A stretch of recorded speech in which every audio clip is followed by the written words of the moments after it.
Why nobody plays GX formats, Yu-Gi-Oh! GX formats. All right, let's see what he said. Little fish, this is your handsome and hard-boiled duelist, Daddy Janjo here. So, the month of Yu-Gi-Oh! GX kicks off with a more intrinsic look at the GX era of Yu-Gi-Oh!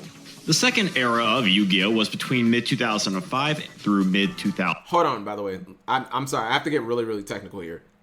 Isn't Go format? Yeah, that's exactly what I was going to say. Isn't Go, because this is like the biggest misconception. Go format is technically GX. Mic drop. That's exactly what I was going to say, chat. Isn't Go format technically considered GX? Because GX officially starts with the Lost Millennium. And I feel like that's Go format, right? Isn't that Go format? Go, like, or am I wrong? Up the side. Yeah, that's what I'm saying. It's like, that's Go format. Like, it feels like DM because you don't have heroes in back chat. You don't have like Stratos and Go format and shit. And that's what people think. When people think GX chat, they think Stratos, Cyber Dragon, Gladiator Beast, Phantom Darkness. But it's like, the very, very, very, very, very, very, very beginning of GX is Go format. So there you go. Play Go. Yeah, exactly. You don't think of Go format as GX chat because again, it doesn't look like GX. There's no Cyber Dragon. There's no Elemental Heroes. There's no Destiny Heroes. There's no Card Trooper. None of the GX icons are in that format. No Malicious. It looks like DM because those are all DM cards. Graceful Charity and BLS and like all of those are iconic DM cards, not GX cards. But anyways, I just wanted to get that out of the way. 2008. The Duel Monsters era ended on a good note with formats that included a ban list to get rid of any cards harmful to the metagame. But let's not kid ourselves here. DM era did have some toxic environments that deterred players, whether it was Yata Garasu locking players out of the draw phase or Chaos Emperor Dragon ending games on the word go.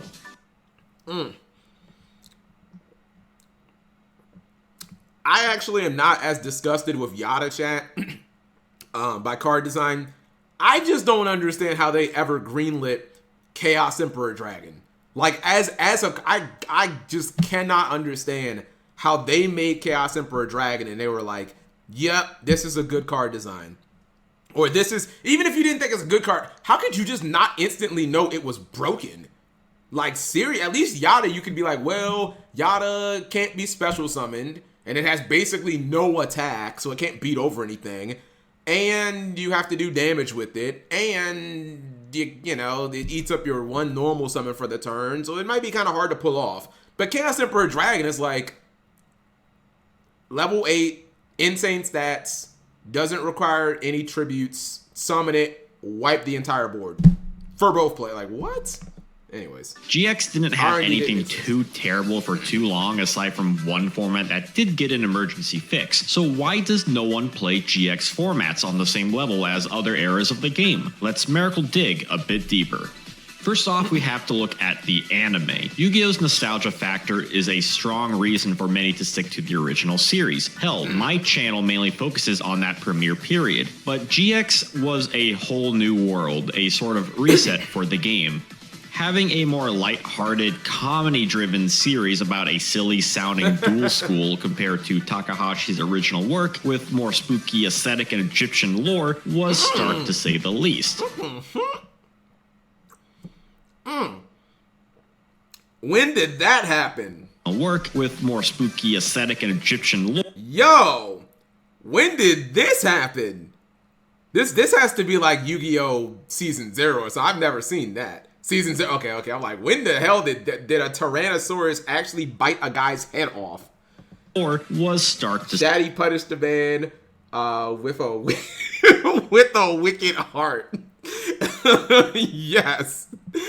I shall have my monster bite your head off for being evil. Like, jeez. Say the least. At best, it was Barbie's Metalocalypse, and at worst, it was Weenie Hut Jr. Perhaps people just outgrew Yu-Gi-Oh! By this point. Keep in mind that 2004 Chaos format made a lot of duelists leave the game since that power imbalance was too much to handle. I don't blame them. Why play a game that was defined by the price tag? A format that is nothing but power cards and could end games either by complete blowout or an infinite loop doesn't sound very fun, and clearly many thought so. I'm gonna defend this guy here, chat. I actually played around that time. If he's talking about around IOC to Ancient Sanctuary, the game was like super unfun. If you guys don't know, that's like when Chaos Emperor Dragon was legal. There was no ban list. And here's the thing, the cards were fucking expensive, chat. Like don't think like modern Yu-Gi-Oh's like, oh cap, why didn't you guys just get common Chaos? No, like literally. There were like no reprints. All the expensive cards, Mirror Force, BLF, like they were like $50 each. And even Season Yu-Gi-Oh, like the game was only a year or so old, so like everybody was a teenager. You know what I mean? Maybe early 20s. Like the game was expensive when the new sets came out. Again, there wasn't a holo in every pack.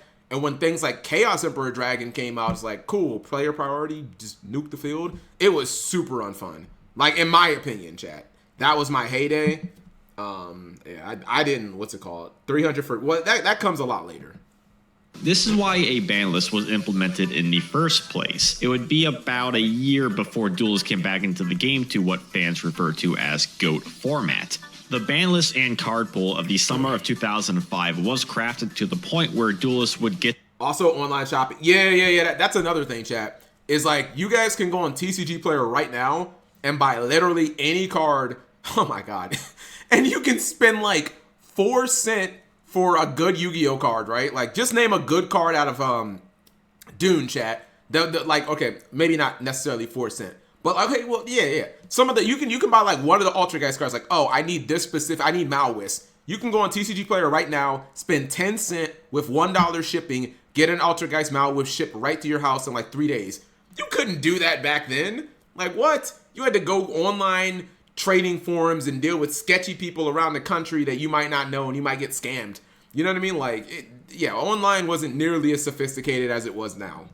Get to play the game again sans chaos. Amazon was a However, bookstore. duelists still needed a reason to stay past that. Technically speaking, Go format was the first GX format, there you considering go. the card pool included the first GX core set, The Lost Millennium. Although people still consider it the end of DM era for 2 reasons. One being the list used for the format was the April 2005 list, whereas TLM in North America was released on June 1st. So the inclusion of GX was more of an after effect of the format's cutoff point for historic play. The second reason being TLM didn't have too big a presence on the metagame. Oh, we had a ritual? Rashif. Yeah, that's what I said, chat. Gold format doesn't feel like, even though it's technically GX, I would personally consider it DM because it doesn't feel like GX. The little bit of GX monsters that are in there that you might recognize from the anime, like this guy, Crowler's Boss, nobody plays those cards. Like, it feels like DM because those are all the cards you see. BLS and, Delinquent Duo and the zombie stuff and Azura like it's all DM cards. Play. The second reason being TLM didn't have too big a presence on the metagame. Sure, you had playable cards, Brain Control, Death Wombat, Mega Rock Dragon, etc.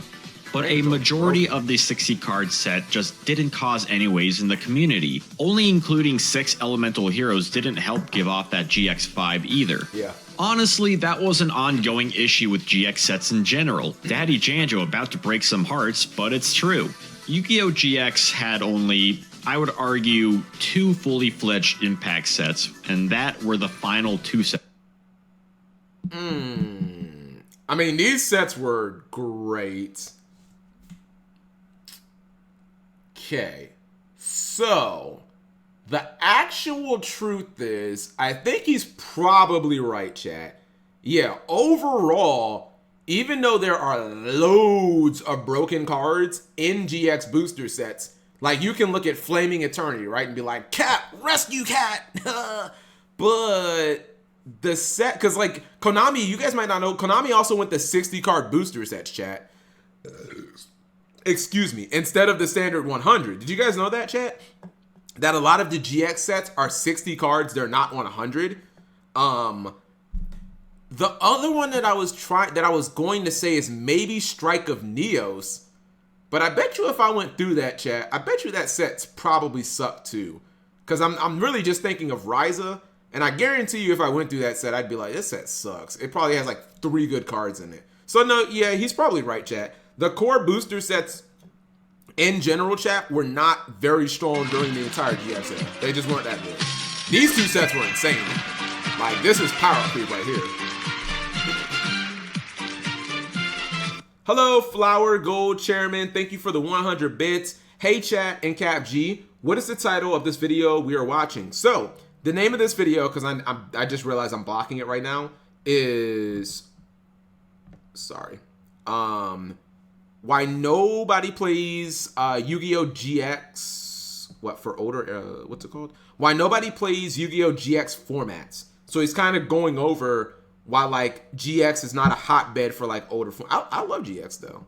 Of that era, Phantom Darkness and Light of Destruction. Those two, especially in Phantom Darkness's case, completely warped Yu-Gi-Oh! As we knew it, with powerful archetypal forces and graveyard-centric effects coming to the forefront. The game was not the same after Dark Armed Dragon, and not necessarily in a good way.